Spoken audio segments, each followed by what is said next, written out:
Saudara sekalian, saya mengharap saudara sekalian di rumah baik-baik dan sehat saja.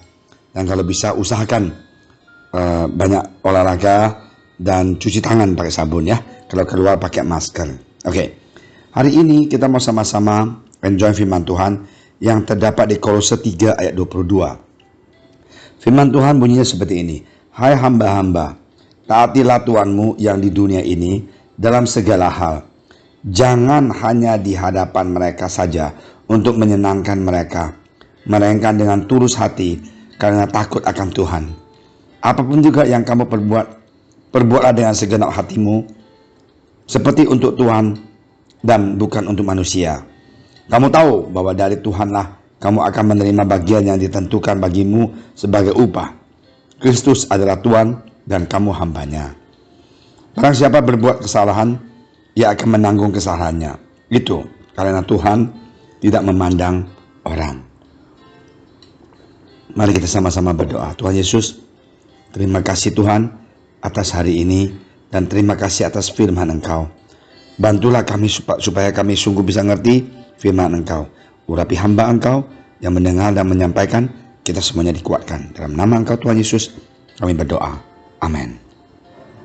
Saudara sekalian, Rasul Paulus tulis surat ini ke jemaat di Kolose, mengatakan, menasihatkan mereka bahwa hai hamba-hamba, taatilah Tuhanmu yang di dunia ini dalam segala hal.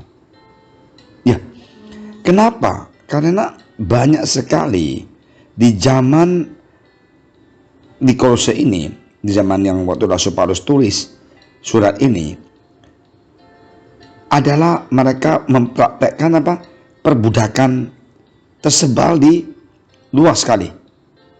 Setengah dari kekayaan Romawi dihuni para budak, yaitu mereka jual beli manusia, termasuk orang-orang Kristen yang bekerja sebagai budak. Dalam perspektif kebanyakan orang, hal-hal yang dilakukan oleh budak adalah pekerjaan rendahan dan tidak ada nilainya.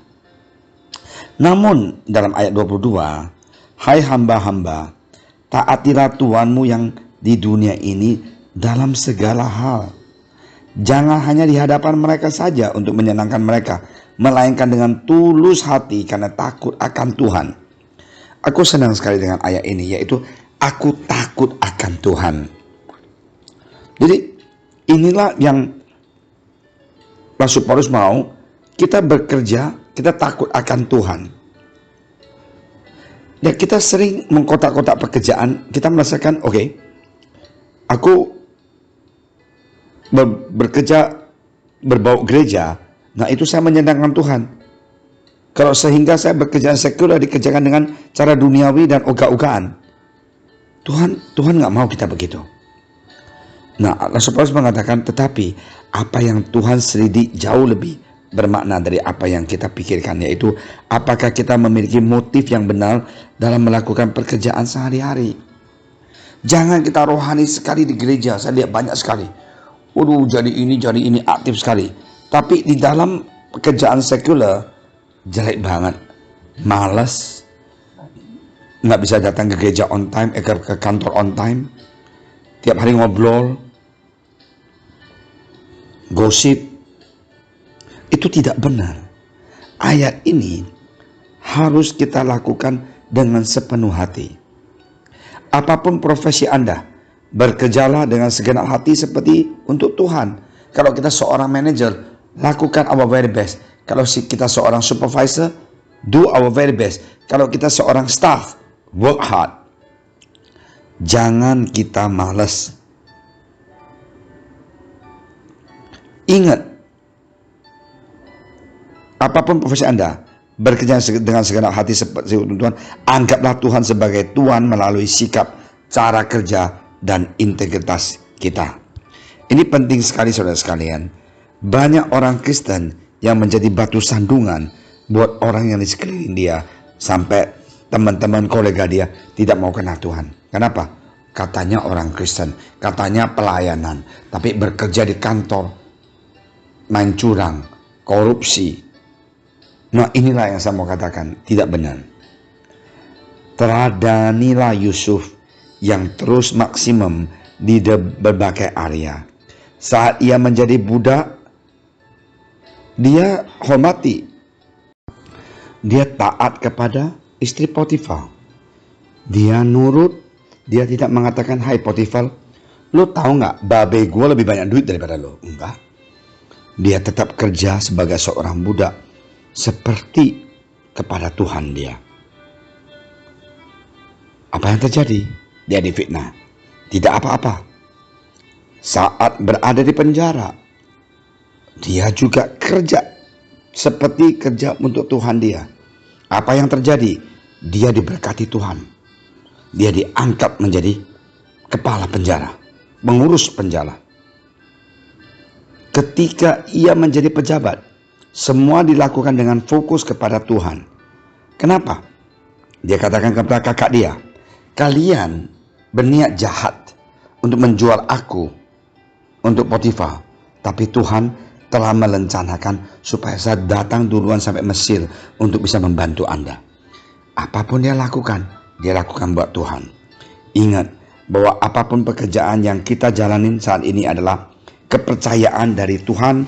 Sudah selayaknya kita mengerjakannya dengan segenap hati demi memuliakan nama Tuhan Yesus. Saudara sekalian, karena itu marilah kita ingat, kita do our very best, do with wholehearted, lakukan seperti lakukan buat Tuhan Yesus. Tuhan pasti akan memberkati kita. Tuhan pasti akan buka jalan buat kita. Kemungkinan kita dalam kesusahan sekarang ataupun ada masalah, tapi ingat, kita berdoa terus, jangan menyerah. Percaya Tuhan pasti buka jalan, ya. Dan mujizat masih ada. Tuhan pasti akan memberkati aku, melihat aku melewati kesusahan ini. Pegang firman dia, pegang janji dia, dan kita usaha ulet untuk mencari kesempatan, untuk mencari bisnis, untuk menjalankan bisnis dengan baik. Berdoa, Tuhan berikan saya hikmat untuk bisa bekerja dengan baik. Tuhan berikan saya hikmat untuk bisa mengolah perusahaan saya ini. Tuhan berikan saya kepintaran Tuhan supaya saya bisa sukses dalam pekerjaan ini ataupun dalam bisnis ini. Kita minta hikmat dari Tuhan. Saya juga sama. Saya minta Tuhan berikan saya hikmat, berikan saya koneksi yang baik supaya ada buyer datang, supaya saya ketemu orang yang pintar, supaya saya ngerti bagaimana mengolah pabrik, mengolah bisnis ini, mengolah gereja. Kita minta Tuhan tolong. Pasti dia tolong. Jangan kita menyerah, karena Tuhan Yesus Tuhan yang baik. Dia adalah Bapa kita, ya. Apapun juga, ya, yang kau perbuat dengan segenap hatimu seperti untuk Tuhan dan bukan untuk manusia. Kamu tahu bahwa dari Tuhanlah kamu akan menerima bagian yang ditentukannya bagimu sebagai upah. Kristus adalah Tuhan dan kamu hambanya. Jadi kita lakukan pekerjaan kita buat Tuhan Yesus. Kita lakukan bisnis kita buat Tuhan Yesus. Karena Tuhan adalah tujuan hidup kita. Haleluya. Saudara sekalian, never give up. Ya, Tuhan Yesus menyertai Anda. Mari kita berdoa. Tuhan Yesus, terima kasih Tuhan atas firman Engkau yang begitu luar biasa. Maafkanlah kami Tuhan. Kadangkala kami orang egois. Kami tidak mau bekerja dengan baik, kami tidak mau usaha dengan baik, kami tidak mau membantu orang dengan baik, kami tidak mau melayani Engkau dengan baik. Tuhan, berikanlah kami hati yang tulus, hati yang luar biasa, benar-benar Tuhan melakukan segala pekerjaan kita, tanggung jawab kita adalah untuk menyenangkan Engkau. Bantulah kami, tolonglah kami Tuhan. Terima kasih Tuhan Yesus. Dalam nama Engkau Tuhan Yesus, kami telah berdoa dan kami tidak lupa berdoa untuk bangsa negara Indonesia, berkati Bapak Presiden dan semuanya pemimpin.